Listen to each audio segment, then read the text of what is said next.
Por de los corredores en movimiento. El tiro a tercera. Gators on baseball. Yeah, you know the name. What's up, everybody? Schmitty and Christian with another episode of Skaters on Baseball, the place to MLB. And look, guys, we lost a game today finally in the post Lamont Wade era, but we're 7-8 and we're headed to fucking Chavez Latrine, one game out of first place. Randy Rodriguez didn't have it today in the ninth. Jelly didn't have it, and the ship fell off the train tracks, right, Christian? Yeah, it was sort of a cascade of shit, and like, to me, the biggest problem was Jelly because, look, a 5-run lead in Colorado is barely preservable on a good day. So you're going to come in, and my biggest problem with this guy is he gets hitters in a 2-strike count, and he just cannot put people away, right? Just can't. And it's like, this is really the best we've got to pull from Sacramento? No. And you can't let a guy like that ruin the bullpen numbers. I'm sorry, but I'm not about it. And Randy Rodriguez, first time he's ever had a bad game, bad day to do it. However, Adames' bat starting to heat up.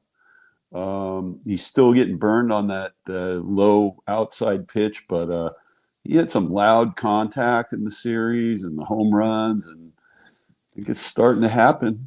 So it's not all bad. Well, I'll tell you this.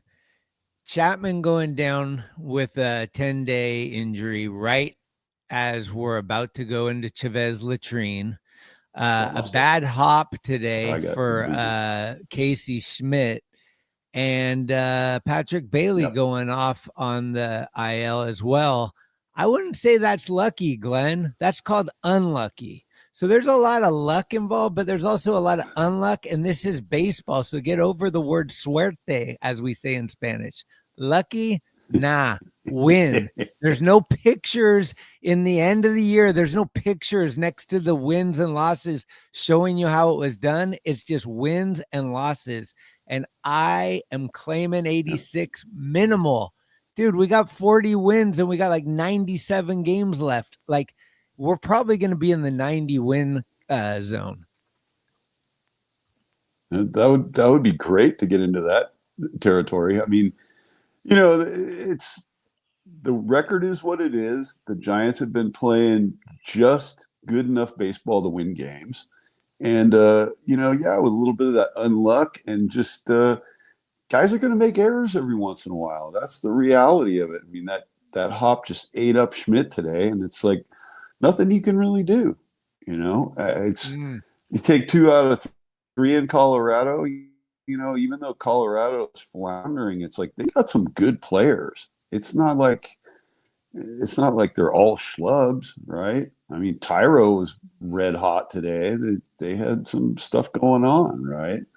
And I think Birdsong today, like, aside from the bottom of the fourth where he was getting squeezed a little bit and then he just wasn't making the pitches he needed to make, other than that, he was great today. So the starting rotation still appears to be really, really good. And I think the altitude did a number on a bunch of these guys. So the first series they played in Colorado this year, it's hot out there, it's humid out there, and the altitude, it's all kind of gnarly. So I'm not tripping. Get to LA, get to sea level, it's gonna be a little bit different. Yeah, I mean, there was some good, right? Birdsong got over 100 pitches today, which was huge. Just getting him stretched out fully like that is something we want to see. Dominic Smith hit his first home run as a Giant, and Adames looks like he's heating up. So there is some good momentum going. But the thing I will agree with Robert Rothberg right now, and I said this right away when Chapman got hurt, people are going to start to understand how valuable Chapman is when he's not here. That play to Casey Schmitt, I love him today, but dude, Chapman turns 2 on that for sure. And, his bat is, I just think that Chapman is going to be missed. I know Dan's got a hard on over on his channel for Casey, and that's great. But like, we need the best players, and Casey's good, but he ain't great. And he made a great play last night at third, that outside toss or whatever. But he needs more time to mature to get into even close to a discussion Chapman's level. So Chapman and Bailey, our 2 Gold Gloves are out, and we're going to Dodger Stadium, and we got Kershaw versus Roop on Saturday. That's your marquee lineup for me. Tomorrow's Webb versus Yamamoto, and that's probably ESPN's marquee, but I want to see the Giants beat the tar out of Kershaw Saturday. That's what I'm waiting on. Yeah, that'd be beautiful. And as far as the matchup tomorrow, look, Webb's got more strikeouts, more innings pitched, and fewer walks than Yamamoto. So the record is slightly in Yamamoto's favor from a win-loss perspective. But really, like, I think Webb's a better pitcher than Yamamoto. And he's got more major league service time, more experience here. I think it's slight advantage to the Giants, the first pitching matchup, and definitely Roop, it's going to be the battle of the curveballs, right? Kershaw throwing his worn out 72 mile an hour, big, almost eephus pitch, and Roop throwing that wicked rising breaking ball that just a lot of guys just can't even see it. So I'm looking forward to the series. I think it's going to be tight. I think the games are going to be close, and I think it's going to be hard fought. And apparently, Max Muncy doesn't think there's a 3-way rivalry in the NL West. He thinks it's the Giants and the Dodgers only, and the Padres don't even count. So they're still rubbing salt in San Diego's wounds down there a little bit. Well, I hate to agree with Max Muncy, but I would say you only have one rival. And for the Dodgers, it's clearly the Giants. The Padres have had a nice run, but the Giants-Dodgers history, rivalry-wise, no one's going to come close to that. Yankees, Red Sox, Giants, Dodgers, those two are forever. We do have to talk about, the new addition, right? We've got the Christian Cooper's backup catcher concern. We got double trouble this week. We got a new boy on this hill or behind the plate. We got Logan Porter over here. He's played 2 games. Andrew Kisner, 4 games. Kisner, no hits. Logan Porter, 1 hit. Kisner, no strikeouts in 11 at-bats, and Logan Porter, 2 strikeouts in 5 at-bats. So there you got their offensive stats, as small a sample size as you can have with 2 people that are on the same team. But what are your early thoughts? Well, I think, look, Logan Porter got his first hit for the Giants, first RBI for the Giants today, and he's got 1 more RBI than Kisner. So it is strange. Their backup catcher gets promoted to starter, and you instantly are in secondary backup catcher mode, right? But, it looked like Porter caught a good game, and he managed to get that hit and that RBI. So I don't know that it's that much of a concern, except they're both backup guys. So Bailey, this neck strain, who knows what that's all about, But we'll see. I mean, there's always the possibility that the Giants pull Chapman back from the IL earlier than 10 days, but I don't know if he's got ligament strains and stuff. Probably better to just let him rest, let Casey ride it out at third, and let these guys just do the catching until Bailey's like 100% healthy, because Bailey's already struggling at the plate, and if he's having neck or back stuff, that's not going to help at all.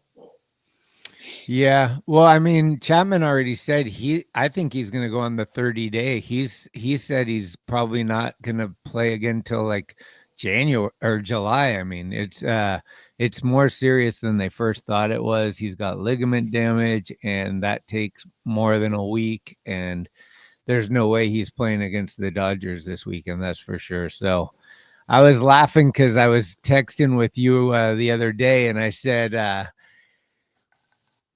the quote unquote Who award goes to Tom Murphy, because I was texting you. Who was I texting? You're like, who? And then I was like, no, the Who award goes to Tom Murphy. Oh my So God. far back now. Was it?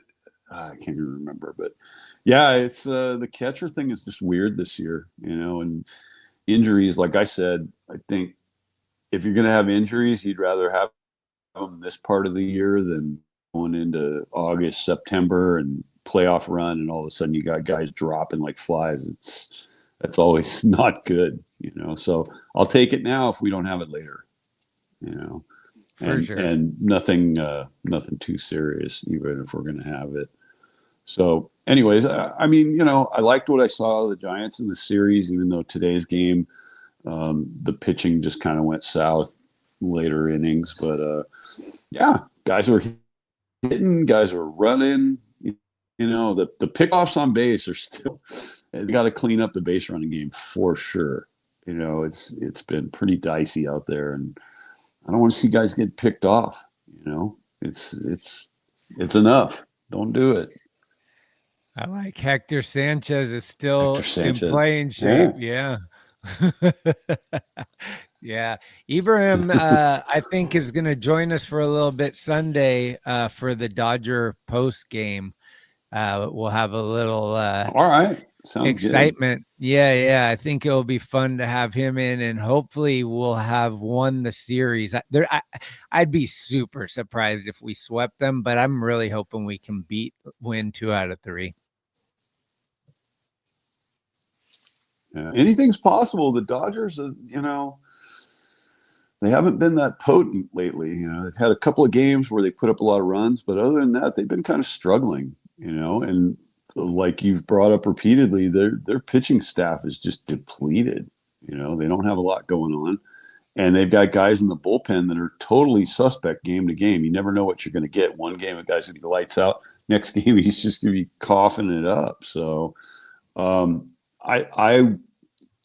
I think the Giants can win the series. A sweep is pretty optimistic, but I think 2 out of 3 is not out of the realm of possibility at all. Yeah, for sure. I mean, with Sasaki and Snell out and 13 other pitchers, lately they've been going to this guy on the mound.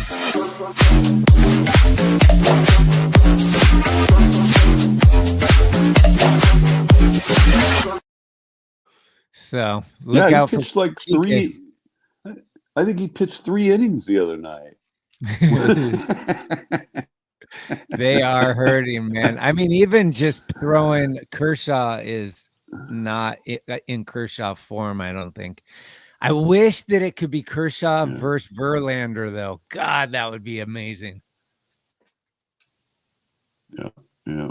So I'm curious what your take is on Daniel Johnson, because he came and he's kind of here, but he hasn't really done much. And what do you think is going to happen? Do you think he's just sort of a road trip pull and then they're going to do something else, or is he still going to be back about? I mean, and Gerard, like, what are we doing with that guy? He has yet to get anything going, right? He's made an egregious error. I don't know. Yeah, I think that they're going to wait till they get back home to decide what they're going to do. I think everybody's on the road is going to stay on the road, but I wouldn't be surprised if Encarnacion has a really small leash at this point. I think personally, I don't know what the Giants thought, but personally, I thought he was a little bit better defensively. And after seeing how he plays outfield and then him blowing it at first base, I just don't want that kind of defensive liability on my squad. So if he wants to platoon at DH or come off the bench late in games as a pinch hitter, great. But he's got to start hitting, and he hasn't done that yet. So give him a little bit of time. And if he doesn't heat up, I think, we're going to have to figure out some other alternative. As far as Daniel Johnson goes, though, I think he's kind of a little spark plug that they were intending to use more so than they're gonna, because it put the flame under Mr. Yastrzemski's ass, and now Yaz is doing it again. That's what they wanted, right? They want Yaz. Everyone loves Yaz, but they need him to perform. And bringing Daniel Johnson seemed like it gave him that, like, no, dude, I'm not being on the bench. So they're going to have that little, Right. but I like Daniel Johnson. What I've seen of him, he's fast. He's a good defensive player. I mean, he's a guy that you can put in late innings as a pinch runner or defensively, and you're not losing anything. So I like having him on the team. But as you and I discussed behind the scenes, is he blocking Matos and or McRae? Because are those guys the same type of player? I think the Giants think that they just need McRae and Matos to have more reps, and that's why they're in AAA, so they could just play all the time. Whereas if they brought one of them up to the Giants now, they'd be sitting on the bench a lot, and that just wouldn't be effective in getting them to the level that they're hoping they'll get to. Yeah, those guys need the reps, which is why I'm glad they're actually in Sacramento. And as far as Daniel Johnson's concerned, I mean, Ramos made a couple of bad bobbles in left field today, right? And it's like sometimes his defense is a little suspect. Like, great athlete, but sometimes I think he's too split-minded about looking where the runners are and where the ball needs to go back to, rather than focusing on like, well, I need to get the ball first. I've seen him do this a few times, and I'm like, it's a little concerning when you got a guy playing defense like that. And Ramos, I mean, we know he could thrive as a DH, right? I mean, Encarnacion hasn't proven his bat. You're not going to stick that guy in at DH every day. And Daniel Johnson, you know, like you said, great defender from what I've seen so far. You got no issue with that. And I'm really liking Dominic Smith at first base. You know, I think that was a big win to send Wade to the Angels and bring him in. You know, I mean, I love it that it just hit an absolute bomb today. And then the next inning, they showed him in the dugout, just in there chilling with a damp towel over his head, spitting seeds. But dude, his game face was gnarly. He wasn't smiling, nothing. He looked serious as all hell. And it's like, I like that. I like the intensity, right? Yeah. For sure. And he's been good over there at first base, you know. He really has. Really good defense. The outfield thing is, I just feel like it's probably set up just about right now, because, you know, Matos and McRae, they need the everyday reps, and they're not going to get it. You know, Jung-Hoo Lee is cemented in. Yastrzemski is kind of making his case to be the everyday guy for the whole season. So there it is, you know. Well, that's interesting. Really, you brought that up because I think that it's interesting you brought up the Elliot Ramos, because that was one of my talking points. Is it time to start being a little concerned about Elliot Ramos's defense? I saw him bobble the ball running in like you described today. I've seen him take some bad routes to the ball that maybe he could have caught.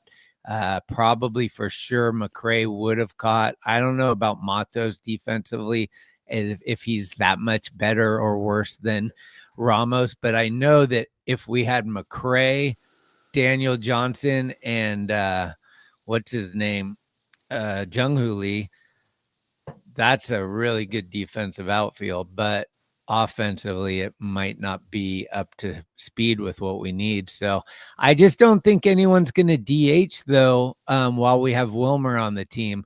And I think as great as Wilmer is, his lack of speed, and, you know, we don't really want to put him defensively because he's not that good defensively, but also because they're trying to save his legs. That's a kind of a hindrance where it's like, okay, you've kind of taken that spot where we can't rotate the players through the fielding, give somebody a day off and have them DH. To give somebody, like, if Ramos is going to DH, Wilmer's not going to play. And Wilmer's our top RBI guy and probably the most clutch hitter on the team. Yeah, I mean, it's kind of a conundrum because Flores is the RBI leader, and he's really been the clutch guy. My thing with Flores is that I think over the course of the season that he's going to get tired, you know, at which point maybe you can move Ramos into that DH position more often than not and have a different guy in the field, you know, because I think you're right. I think I've seen him take a few dubious routes, and I think there've been times where there was a ball that was going to come off the wall and he kind of misread it and had to chase it down. man, when you're winning games by 1 run, you can't afford to have any defensive miscues, man. It just doesn't work, right? And until the bats really start heating up, or they bring in some slugger type, like, yeah, the run production is going to be what it is. They're going to be eking out wins, right? And they're still winning, so it's all good. But yeah, it's you can't afford to have any sort of defensive liabilities. That's why Luciano probably is never going to make it as a major leaguer with the Giants, because he just cannot field. Yeah, that's true. Robert Rothberg, do you condone Lee leading off? I like Lee leading off. I really like, as Adames is heating up, to have Lee, Adames, Ramos, like your 1, 2, 3. That feels really good to me. I like the speed up front, like we always talk about. And, Jung-Hoo Lee goes in and out of his little things, but he's a pretty good contact hitter. So he's going to tend to strike out less than the other guys on the team. I'm not saying he doesn't strike out, but he does seem to strike out less, where you want the guy. Fitzgerald was my money man for leadoff, but he just can't get over that hump. But if he could get like a 290 batting average with, some walks, some like drag bunts, getting on base, learning how to steal, because he's still a little dicey out there. He's so fast. He would be the perfect leadoff guy. Absolutely. And I'm curious as to why they don't try to get Fitzgerald to lay down bunts more often, because he can bunt for a hit. If the third baseman is even remotely deep at third, it's a hit every single time if he can get the bunt down. And hey, if you're having a hard time making contact, swinging away, you just drop the bunt down until people get wise to it, right? I mean, I am not opposed to guys bunting for hits at any time. I love it. I'll take it all day long. And as far as the batting order goes, I'm curious, what do you think? Like, if Yastrzemski stays hot, do you start moving him up in the order? Does he start getting a little closer to the early part of the order, or do you keep him in the later third? Right. Well, I mean, I kind of like having a little wallop, but yeah. Yeah, I don't know. Right now, I feel like with Chapman out, it kind of handicaps the squad a little. Chapman was batting fourth, which I don't know that I like Chapman fourth that much, although he was just starting to really heat up as he gets hurt. So that word lucky again doesn't get to be used in this situation. What's up, Daniel? Yeah, that one stung today. But I think Yaz would be 5, 6. Maybe 6 is perfect for Yaz, I think if we could get a 4 and then put Chapman 5 and Yaz 6, I think that would be tight. Like Dominic Smith. The thing is, and I know the managers think this way, they don't like to stack the lefties next to each other. They like to go. So if somebody brings in a left-handed pitcher, the next batter's right-handed, and you don't have 2 or 3 in a row. So I think what they would do would be like Dominic Smith and Yaz would be maybe 5, 7, and a right-handed batter 6 if they didn't have more lefties. Yeah. But yeah, honestly, I think these guys batting deeper in the lineup is why they excel, because there's less pressure and they're not the 3, 4, or 5 guy, right? If you're batting 7th or 8th, you might get better pitches and there's just less stress, and so you can relax. I don't know. I think don't fix what's not broken. I don't think, like, if the guy's hitting good 7th, just keep him good 7th. Like, why not? Yep. Well, Melvin was tweaking with the batting order there for about a week and a half, 10 days, like moving guys around. And now he's sort of come back to basically where they were to start, right? Jung-Hoo up front, Adames second. Like it kind of like it went full circle back to where, I guess he had to tinker and see what happened. And maybe maybe juggling guys around helped a little bit, because some of the guys that were moved down in the order kind of felt like, man, I want more at bats per game. I need to take it up a notch and start hitting, So maybe it was all by design, and it just got guys motivated. So, yeah, I mean, I feel like Flores is probably your number 4 hole guy for the time being, or Ramos. I mean, it's kind of interchangeable. Yeah. We'll see what happens, I mean, I kind of like Ramos in the cleanup spot just because I like him there, but Wilmer's been super good, It's a tough one. Well, JB says so long as they take at least one against LA, that's a solid road trip. If they get 2, however, could this force Posey's hand earlier than the trade deadline? And I would say to this, Posey is thinking about trades every day. He's got his finger on the pulse. He is Buster freaking Posey, guys. And if there's an opportunity to improve the team, no matter what time of the year, he's going to pull the trigger.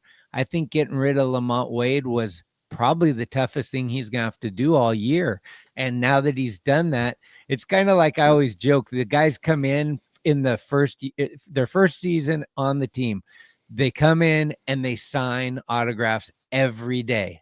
They don't know how to say no. And then one day they're like, hey, no. And that minute they stop. They've figured out how to say no. And now they say no all the time. And I think Buster getting, that was a tough thing for Buster. So I think if there's a trade opportunity that's going to improve the team, Buster's going to not wait at all, I don't think. Yeah. And I'm curious about whether he pursues something in the catcher market, not to get rid of Bailey, but to just shore up the catching position. I mean, look, Sean Murphy might become available if the Braves start having a fire sale. And there's a lot of banter right now about Adley Rutschman maybe getting moved from Baltimore, because Baltimore is just not having the success that they thought they were going to have with these guys. And they may be going for a rebuild again already, the second one in 5 years. So we'll see, Well, let's take a look Brooke, your package finally went out with your Candy Maldonado card. It's on its way to Roseville. I haven't seen Brooke in here in a minute, and I was I had to dig up a couple of little extra goodies to put in that envelope, so it is now on its way. Well, I was gonna say, let's take a look at this real quick, because I'm curious on what's going on. So this year, Adley is batting what? 225. He's got 7 home runs, 19 RBIs. I mean, I don't know. I don't know about Adley. Like, is he that? I think the guy kind of is overrated in some ways. Like, I think he's kind of like almost the exact same guy as Patrick Bailey. Like, he's got, Patrick Bailey's having a tough year this year, but they're going to bat around 250, 260 and hit he hit 20 home runs one year, but it's been 13, 19. And he's got 7 so far this year. I don't know. I don't know what to think of. I don't think the Orioles, I can't see them trading Gunnar or Adley. I just can't see it. Yeah, it may not happen, but there's a lot of rumblings about it. And I think part of what's motivating all that talk is that a guy like Rutschman should be just absolutely killing it, and he's just not having the kind of success that is expected, right? Anyways, yeah, Jelly did screw the pooch today, 100%. Oh God. Who else can we bring up besides him? Come on. There's got to be somebody better, right? I'd like to look into Peguero. I don't know what he's been doing, but man, that guy had a freaking heater of a fastball, but I haven't heard much about him, so he must not be doing much down in the AAA. There's a new guy that they just brought up to Sacramento. I forget his name, but he's supposed to be really good.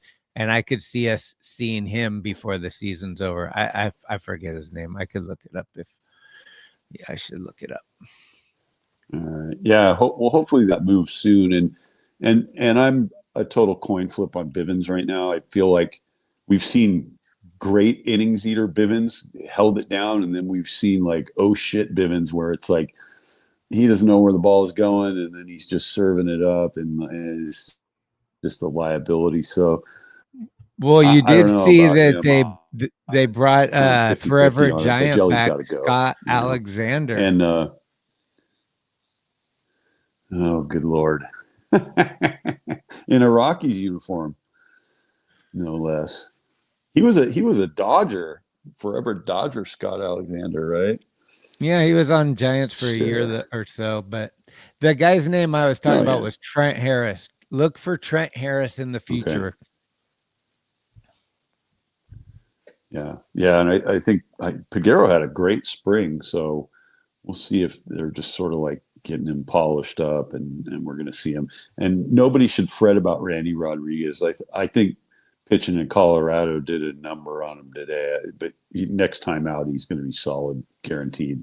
He's just too good. That's not who he is today. Is not who he is. Well, have you been paying attention to Mr. Eldridge since he's been in Sacramento? I know he hit a grand slam, and what else? Not really. I'm not paying too much attention to that right now.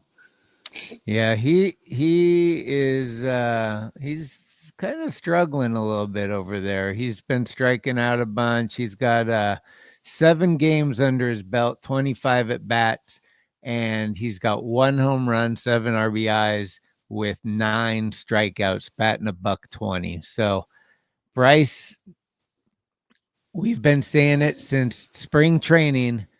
I don't want to see him as a Giant this year. I want him to keep working on a lot of things and improve, and we'll see him in 26.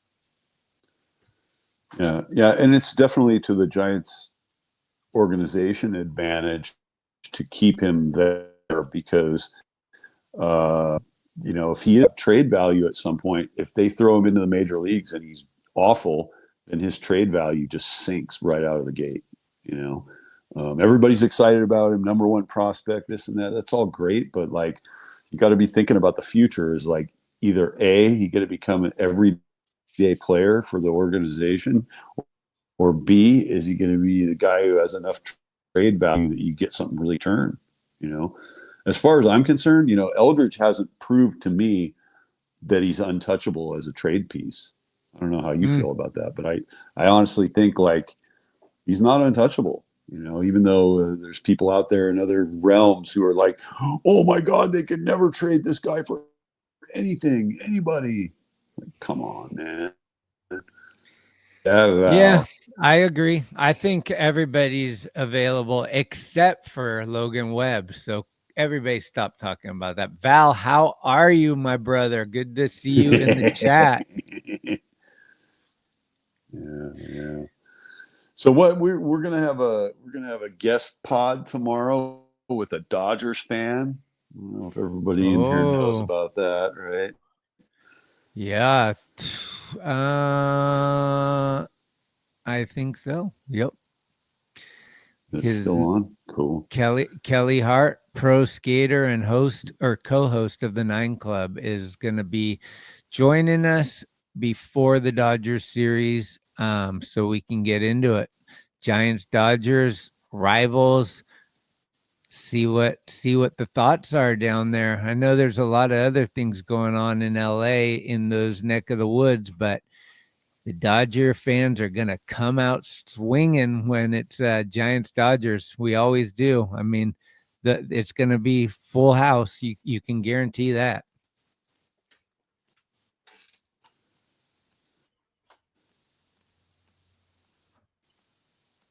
Yeah, well, it'll be noisy. How Dodger fans are. They all show up in the 3rd inning, so it'll be relatively quiet for 2 innings. And Mary Hart will probably escape from the wax museum to take her seat behind home plate, right? Good God, Leatherface. Yeah, it should be I think it'll be a heated, friendly debate. I think we'll talk some shit, but it'll be civilized, hopefully. And I don't really know Kelly's fandom, so I don't know how much he knows about baseball, how long he's been going to games and all that. And so I'm interested in that because I see a lot of guys wearing the LA hat, and I always thought it was just to rep the city less than becoming a baseball fan. But we'll see what he knows and what he thinks of the squad. And I'm really anxious to hear what a fan's perspective is of 14 people that pitch on the IL at the same time. Yeah, among other things. I mean, that's just really bizarre. And all that money that's tied up in guys that aren't playing, that aren't pitching, and the fact that Roberts is about to pull the trigger on Ohtani and have him pitch. Okay, blow his arm out again. Go for it. Ice Cube does both. That's right. Ice Cube is down. Yeah. What do you guys think? What are your expectations? Are you thinking one is like, man, we'll be lucky, as they say on the other channel, we'll be lucky if we get out of there with one win? Or are you saying we should win the series? The Dodgers are scrambling and we should take at least 2 of the 3. Or are you guys like, hell no, we're going to sweep these fools? What are your guys' thoughts on it? Because I think we can take 2 out of 3. This is Schmitty's bold prediction. We had Christian's bold prediction last show and he nailed it. So my bold prediction is 2 out of 3. Yeah, I'm with you. I think that's a good call. And, I just want to say that today's game, I don't think has any effect on how the Dodgers series is going to be played by the Giants. I mean, today was a tough loss, sure, but it's Colorado. Anything can happen in Colorado. We know that, guys losing balls in the sun. What was it? That guy, the home run that was hit off Birdsong, 93 miles an hour and it got out. How is that even possible? It's Colorado. Denver's such a weird place. So I mean, it's a tough one to lose when you at one point had a 5-run lead. But you know what? These guys are probably thinking today already about the next series in LA because that's a big one. It's your division rival, it's your all-time rival, and these are meaningful games even for this early part of the season. Absolutely. It's insane that, what is it, Friday the 13th. We haven't even talked about that. Friday the 13th is the first time that the Giants play the Dodgers all year, and it's June 13th. This is probably the latest in the season that they've ever met for the first time. So that's really bizarre, and it's interesting because we're going to see probably a different team than what we would have seen earlier on in the year, right? When they had their staff. I mean, how many games did Snell end up pitching? Like 2? Like, I don't think he's pitched very much at all this season, has he? 2, maybe 3 starts. Yeah. I mean, all those guys just drop like flies. And tomorrow being June 13th, it's also Mr. Lance Mountain's birthday tomorrow. Oh, good. Nice for Lance. Yeah. There's been a lot of birthdays. I'm not good with the Sagittarius, Cancer, all that stuff. Like, do you know what? Okay. Yeah. But there's been a lot of birthdays lately. Yeah. Same. D-Bog says legend. I have no idea. Was it? Did you see that piece that Mike McGill and Lance did for Thrasher? The 540s? Yeah. The little clip where Lance was like talking about like the best part about it is for 10 years only 5 guys could do them. That's one of my favorite little jabs of all time. Yeah. But he's right. You remember when that trick first, McGill first unveiled that, and then everybody was trying to catch up to it. And it took a long time. I mean, Hosoi was on it right away. Lance got on it. Tony got on it right away. Lester eventually did. Not a lot of guys. Gator, the guy we're not supposed to talk about.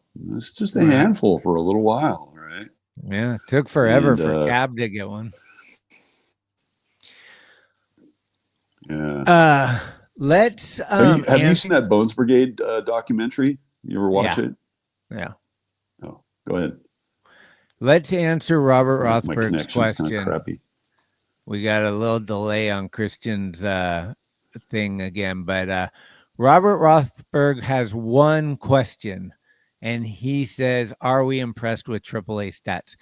I'm going to answer this. So initially, I was like, I'm going to answer this so lame and say I'm impressed when they're impressive. But what I would say about AAA stats is Sacramento and the AAA, league that the River Cats are in is actually easier to do well offensively in than AA. And I think that's why they sent Eldridge to Richmond for a while, because those stadiums are actually bigger and tougher to hit in a lot of times. But if a player is doing super well, and this is what I'd like to see, is where the AAA they can't contain him anymore. This guy's too good for it, and it's so clear that he has to come up. It's like, dude, the guy's hitting home runs. He's playing amazing defense. You can see that he's better than everybody else in the league. That's when you want that guy to come up. You don't want these guys to come up that have potential but haven't reached it yet, I don't think. Every once in a while it works, right? Like I think they did that with Jackson Merrill and Churio, and it worked out. But a lot of times you're bringing up a David VR that's kind of a 4A guy, that's like he's great in AAA, but he just can't do it in the pros. And I don't know if that's development or just he's maxed out on his ability, but you have to know the difference between those two players. And there's a lot of 4A guys that are really good at AAA, but can't cross over to pros. And then there's the guys that keep excelling. And, I think Jordan Lawler is an example of that. I think he'll be with the Diamondbacks in the pros. I know he went up and down a few times. I don't know if he's still up, but that guy's really good. And I think once Suarez is not on the team, he'll just go right into third, or maybe he'll play short. I'm not sure, but he's really good. Yeah. Yeah. I think it's a bigger leap than anybody really understands from AAA to the majors. And that being said, I think it's easier for someone's AAA skills to translate on the defensive side of things or on the base running side of things than it is to hit. Because once you get to the majors, you're facing the elite pitchers. I mean, that's it. That's why they're in the major leagues. And so you swing a hot bat in AAA and you come up to the majors and you're like, why have I struck out 47 at-bats in a row? Oh, because I'm facing guys that throw 99 and have movement and throw just junk that I cannot hit, right? And then, like you said, I mean, the perennial 4A guy, I mean, VR skipped over AAA and went straight to the major leagues. Didn't pan out. Then he went to Sacramento, and he'd be hot and cold in Sacramento every time he came up to San Francisco. Just nothing going at all. And not everybody's going to make it. AAA stats to me, like you can look at somebody's defensive metrics and say, okay, yeah, this guy's got what it takes to play defense in the majors. Hitting is the one where it's like, ooh, and I think you can tell a lot about a pitcher what they do in AAA too. Not so much maybe the batting average against, but just in terms of like their balls to strikes ratio and how many ground balls they get. I mean, that translates over a lot better, I think. So Anthony wanted to discuss my recent drop into 8th place. We're looking at our fantasy league right here, where Christian Cooper is dead last with 35.5 points. We got Gator Gum, our friend out in Boston, in first with a whopping 92.5. which is pretty impressive. 92 is almost tens across the whole thing. Anthony, which team is Anthony? Is he Misby's mob or is he been caught stealing? I can't remember which team he is. Oh, he's been caught stealing. Okay. So Anthony's in second. Good for you, man. 4 points back. 4 points back. But you know what? It's not even the All-Star break yet, my friend. And we'll have to see where we're all at each month. We'll check in and check out these things. I've been having fun though. I like looking at my things and moving the IL guys and picking off a few guys off. I haven't made any trades and nobody's offered any trades, but I definitely have been making moves here and there. Every trade I've tried to make has been shut down. And I just, I don't know. I had so many guys get hurt and just guys that just like were great until this year and then they just folded up. So at this point, I'll be lucky if I can get out of the cellar anytime soon. Even with like Scooble and guys like that, I'm just getting screwed. So what are you going to do? It's all right. It's all for fun. $20 investment. Well, I guess today's a good day to play, to check in with our roaming reporter. Apparently he was driving around all pissy. His name is Nego Ned. Negative is what he said. He's Mr. I told you so. He's Mr. I told you so. Happened by chance. Fortuitous. You know what that is? It's called lucky, guys. And the Giants are lucky. Yeah, they swept Colorado and they're in first place, but it's all luck. This is Nego Ned, and I'm out. Negative Ned is so negative. Damn. I think Ned jumped the gun and thought there was a sweep in order, but yes, sir. Maybe. Oh, I think it's going to be good. It's exciting. I'm ready. I'm ready for the Dodgers. Well, let's go, guys.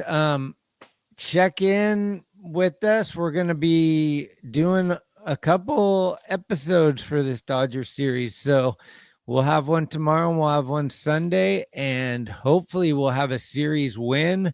And then the boys come home Monday, have the day off, and the Cleveland Guardians come to town, Jose Ramirez and company. So as always, we appreciate you showing up and adding some conversation. Yeah, Glenn has been Debbie Downer for sure. Him and Lou are battling Ray Ratto for who's been like the most downer person I've ever heard on the airwaves. It's really interesting. I can't tell if it's a shtick or if this is real. I know Glenn's a little disappointed that he's stuck in Canada and can't get back into the US. So maybe that adds to some of his negativity. But I just say, dude, wins are wins. And nobody thought June 13th, the Giants would be going to Dodger Stadium this close to them, one game behind them, out of first place. That's all I'm paying attention to that.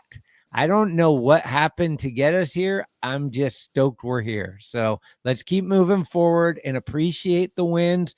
The attitude is there. Adames looks like he could be breaking out. And if that happens, look out. If we get offense to add to this great pitching we have, we're unstoppable. You guys know that. Yep, 100%, 100%. And I think that if it starts getting hot, other guys are going to follow suit in this roster.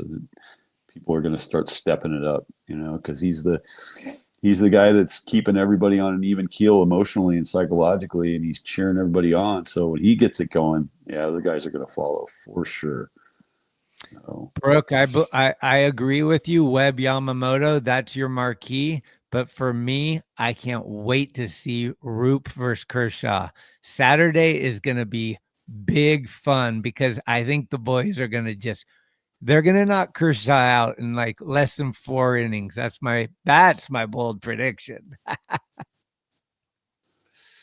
Yeah, we could have a Kike on the mound sighting. Yeah, we might entirely possible. actually, as long as we don't have to see any of this.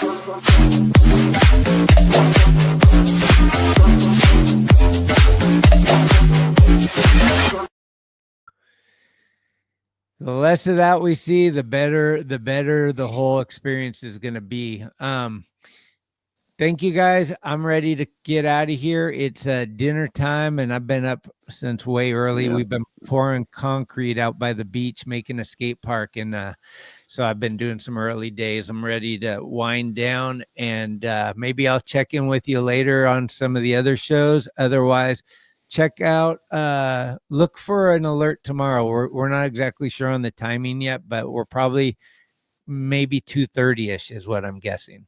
So join us. It'd be fun to have a bunch of Giants fans in here talking shit on our Dodger guest. Probably a Sunday night wrap too.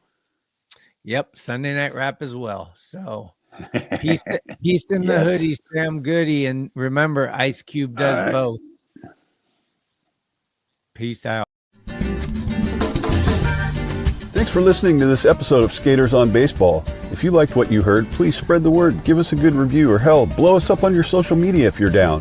Follow us at Skates on Base on Instagram for baseball news and other fun stuff. We love comments and listener participation, so bring it with an audio clip or an email. You can email us at skatersonbase@gmail.com. We're everywhere you get your podcasts, and we'll be here all season long. Let's go, San Francisco. Let's go, Giants. Dude, that was one of the most mind-blowing shows I've seen to this day. Much love. See you soon. Thank you. And I am forever a Giant.